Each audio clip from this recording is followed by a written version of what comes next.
Ես երկու կարճ հարց ունեմ, Տիկին Գալանի իր հետ խոսել ենք այս մասին, բայց կուզեմ նաև հանրությանը տեղեկացնենք, բազմիցս այդ հարցը հնչել է նաև ազգային ժողովում, վերջին նիստերին կարծեմ ներքին գործերի նախարար Արփինե Սարգսյանին տվեցին այդ հարցը, դատավորները բողոքում են, որ դատական ակտերը մենք բողոքում ենք դատավորներից, որ դատական ակտերը երկարաձգվում են, դատական պրոցեսները երկարաձգվում են, բայց դատավորներն էլ իրենց հերթին պատճառաբանում են, որ կալանավորներին բազմիցս չեն հասցնում դատական նիստերի ու ոչ միայն կալանավորներին, նաև այն մարդկանց մեղադրյալներին չեն կարողանում պատշաճ դատական նիստի օրը ներկայություն ապահովել։ Ես կխնդրեմ այս մասով ոչ թե ասել ինչ է արվում, այլ ասել հստակ ժամկետներ, երբ կլուծենք հարցը։ Եվ երկրորդ հարցս վերաբերում է պրոբացիայի ծառայության մասով, նշեցիք, որ բավականին քիչ է նաև ռեսուրսը, էլի խոսել ենք այս մասին, բայց որպեսզի հասկանանք ինչ խախտումների առաջ են կանգնած, որտեղ վերջերս ինչ-որ տարբեր տեղերից, քննչական կոմիտեներից կամ մամուլից նկատում ենք, որ այլընտրանքային խափանման միջոց ընտրած անձը կարող է կրկնահանցագործություն կատարել, այսինքն այն ժամանակ, երբ իր ոտքին, այսպես ասած, այդ բրասլետը կա, ինքը լքում է տարածքը եւ կատարում է երկրորդ հանցագործությունը։ Այս մասով ես խնդրել էի պրոբացիայի ծառայությունը մեզ վիճակագրություն տրամադրի, որպեսզի կարողանանք հասկանալ, արդյոք այդպիսի շատ են ծավալները հենց այդ կրկնահանցագործներից, թե ոչ։ Ես հասկացա, որ պրոբացիայի ծառայության մոտ հստակ վիճակագրություն չկա, թե խախտումը ինչ դեպքով է տեղի ունեցել, եթե օրինակ ահազանգը եկել է, պրոբացիայի ծառայության աշխատակիցը չի կարողանում հասկանալ, մեկ լինում է, որ օրինակ դատական նիստի են տանում մարդուն ու էլի ահազանգ է գալիս պրոբացիայի ծառայություն, ես կխնդրեմ նաև այս մասով ինչ-որ աշխատանք տանել, որպեսզի վիճակագրությունը հստակ լինի եւ թվայնացման գործիքների ինտեգրման առումով մեր համար ամենամեծ օգուտը լինելու է հենց այդ մեծ տվյալների վերլուծությունը, որպեսզի կարողանանք հասկանալ մեր ընդունած օրենքները կամ այն կառուցակարգերը, որոնք գործում են, ինչպես կարելի է դեպի լավը լավարկելու ուղղությամբ աշխատենք էլի։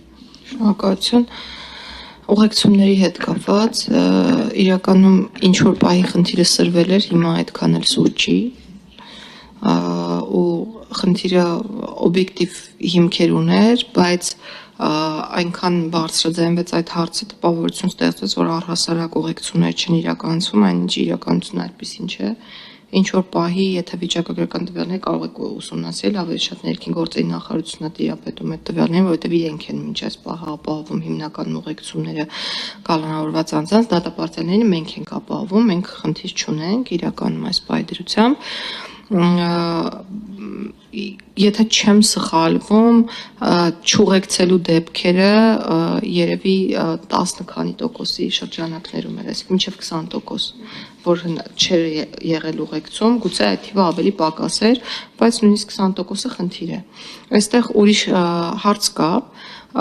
դատական համակարգը Եվս պետք է պետության ռեսուրսը հաշվի առնի, այսինքն պետք է օպտիմալ կերպով այդ դատական նիստերը նշանակվեն, որովհետև եթե այս պահին հնարավորություն չկա ֆիզիկապես տվյալ մարդու ներկայությունը ապահովելու, նիստերը պետք է բաշխեն այնպես, որպեսզի իրանք էլ փորձեն այնպես անել, որ այդ նիստերը տեղի ունենան, այսինքն եթե 100 դատավոր նույն օրը նիստ նշանակի, խնդիր կունենանք ուղեկցումների, բայց եթե 100 դատավորները նիստերի նշանակեն այնպես, իսկ դա կարող է իրականացվել իրական պրակտիկայում, որ խնդիր չունենանք, մենք այդ խնդիրը չենք ունենա։ Չնայած սրան, մենք միայն այդ ճանապարհով չի, որ ուզում ենք լուծել հարցը, արդեն իսկ մեր կողմից մշակվել է նախագիծ ներքին գործերի նախարարությունից հաստիկների դեպի նախարարություն տեղափոխման, 100 հաստիկի մասն է խոսքը, եւ նաեւ նոր տրանսպորտային միջոցների գնման, որովհետեւ կա որոշում, որ ինչ որ պահից սկսած պետք է միայն քրեակատարական ծառայությունը իրականացնի եւ դատապարտված անձանց եւ կալանավորվածների ուղեկցումները, քանի դեռ եւ քանի որ դա կյանքի չի կոչվել, ներքին գործերի նախարարությունը իրականացնում է ժամկետ նշել, կարող եմ ժամկետ նշել, գնման գործընթացը մեր հաշվարկներով տեխնիկական տրանսպորտային միջոցների հաստատ 3 ամսից ավել է տևելու, բայց մինչև այդ արդեն ունենք բարելաված վիճակագրություն եւ եթե վիճակագրությունը հետաքրքիր է, մենք էլ կարող ենք ՆԳՆ-ից վերցնել ներկայացնել կամ մեր գործընկերներին խնդրենք իրենք ներկայացնեն, օրինակ վերջին ամսվա տվյալները, թե քանի ուղեկցում տեղի չի ունեցել։ ուզում եմ ասեմ, այս խնդիրը, եթե չհամարենք ամբողջապես լուծված, մեծամասամբ ըստ էության լուծված է։ Սրան զուգահեռ նաև փորձում ենք մշակել հնարավորություններ, որպեսզի որոշ դեպքերում անձինք կարողանան դատական նիստերի մասնակցությունը ապահովել առանց քրեակատորական հիմնարկի սահմանից դուրս գալու։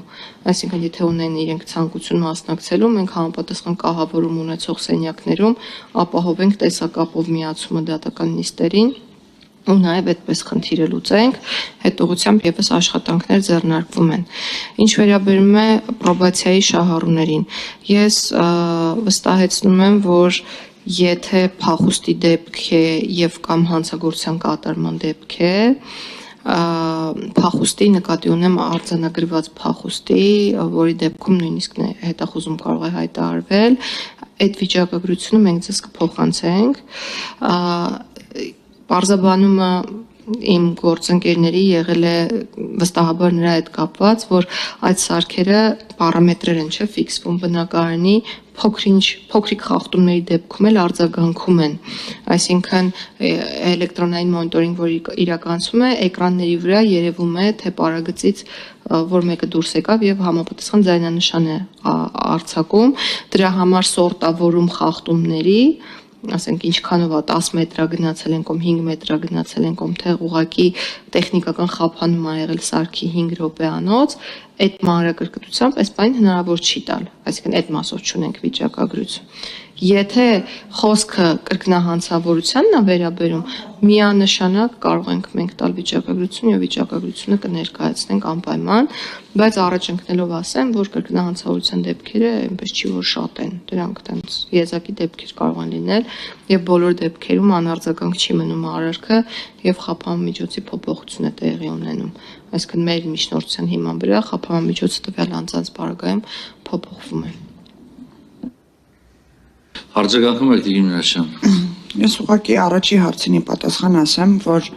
այստեղ քաղաքացու համար, կալանավորի համար, մեղադրյալի համար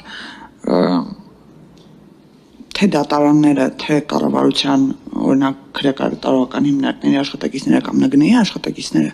գլոբալ առումով պետություն են դիտարկվում ուղղակի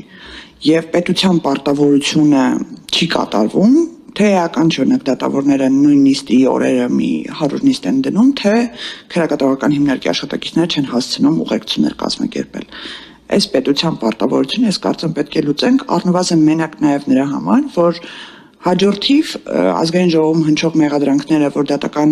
նիստերը ձգձգվում են, դատավորները չեն կատարում ակտեր կոնկրետ դատական գործերի վերաբերյալ, այդ դատավորները ունեն հստակ պատճառաբանություն, նիստը դրել են, այդ օրը չեն բերել կալանավորին եւ մեղադրանքը դեպի դատարանն է ուղղվում այս դեպքում։ Ես կարծում եմ մենք պետք է կարողանանք երկուստեք, թե դատարանների հետ աշխատելով, թե մեր մնացած գործընկերների հետ աշխատելով այդ 20%-ը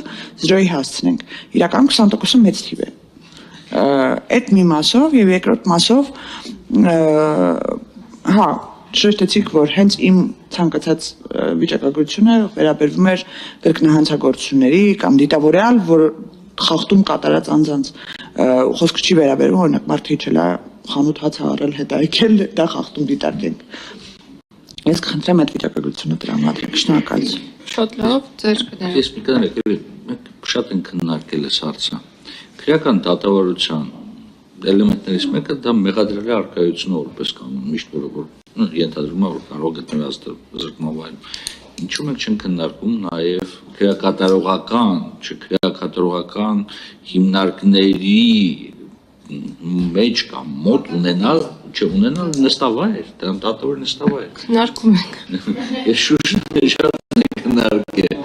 Սա կվերացնի ուղեկցությունների խնդիրը։ Մի ասեք, լավ, շատ բարի։ Դիլիովին համամիտ է ձեր բոլոր դիտարկումների հետ, պետության պարտականությունը եւ անշեղորեն պետք է պետությունը այդ պարտականությունը կատարի։ Ցավալի է, որ երբեմն ռեսուրսները, հնարավորությունները իրականության մեջ այլ են լինում, բայց եւս մեկ անգամ վստահեցնում եմ, որ այլևս այս խնդիրը սուր չէ եւ դա կփաստվի վերջին ամսվա վիճակագրական տվյալներով եւ մոտ ապագայում էլ կարծում եմ, որ խնդիրը առհասարակ օրակարգից կհանվի